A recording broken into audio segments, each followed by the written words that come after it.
Joseph గారిని ప్రేమపూర్వకమైనటువంటి ఆహ్వానాన్ని తెలియజేస్తూ మరి వివాహ వర్తమానాన్ని అందించవలసిందిగా వారికి సమయాన్ని ఇస్తూ ఉన్నాం.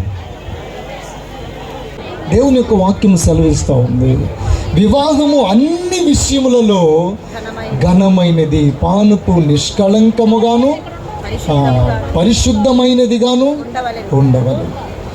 కాబట్టి వివాహం అనేది ఈ సృష్టిలో ఏ కార్యము జరిగినా, ఈ వివాహం అనేటువంటిది ప్రపంచంలో ఏ కార్యము జరిగినా అన్నిటికన్నా కూడా ఘనత పొందుకొనదగినటువంటి కార్యం ఏంటంటే వివాహము. ఎందుకు అంటే వివాహం అనేది దేవుని యొక్క సంకల్పములో, ఆయన యొక్క ఉద్దేశములో చేయబడేటువంటిది.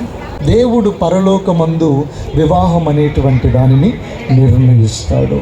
చాలా వరకు మనం ఏమనుకుంటామంటే అమ్మాయి అంటే ఏంటి, పెళ్ళి అంటే ఏంటి, అబ్బాయిలో సగభాగం అమ్మాయి అంటారు కదా, అర్ధాంగి అంటారు.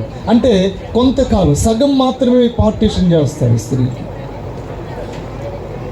కొంతమంది ఏమంటారంటే జీవితాంతం వెలిగేటువంటి దీపం అంటారు. అంటే అమ్మాయి అంటే ఏంటి, స్త్రీ అంటే ఏంటి, లేకుంటే వివాహ వధువు అంటే ఏంటి, పెళ్లి కూతురు అంటే ఏంటి, లేకుంటే భర్త యొక్క విషయంలో భార్యం అంటే ఏంటంటే అర్ధాంగి అని. లోకానుసారంగా ఉపయోగించేటువంటి పదాలలో దేనికి సంబంధించింది కాదు స్త్రీ. స్త్రీ అంటే ఎవరు అంటే దేవుని యొక్క వాక్యం సెలవిస్తూ ఉంది. ఇప్పుడు మార్కు సువార్త 10వ అధ్యాయం 8వ వచనంలో ఏమి రాయబడింది? స్త్రీ అంటే సగభాగము కాదు, వారిద్దరూ ఏక శరీరం. దేవుని యొక్క వాక్యం ఏం చెప్తా ఉందంటే ఏక శరీరం, అంతేగాని అర్ధాంగి కాదు. స్త్రీ అంటే అర్ధాంగి కాదు, భార్య అంటే అర్ధాంగి కాదు. భార్య అంటే కేవలం ఆ కొంతకాలం మాత్రమే ఉండేటువంటి సగభాగం కాదు, కానీ ఎవరంట? ఏక శరీరం.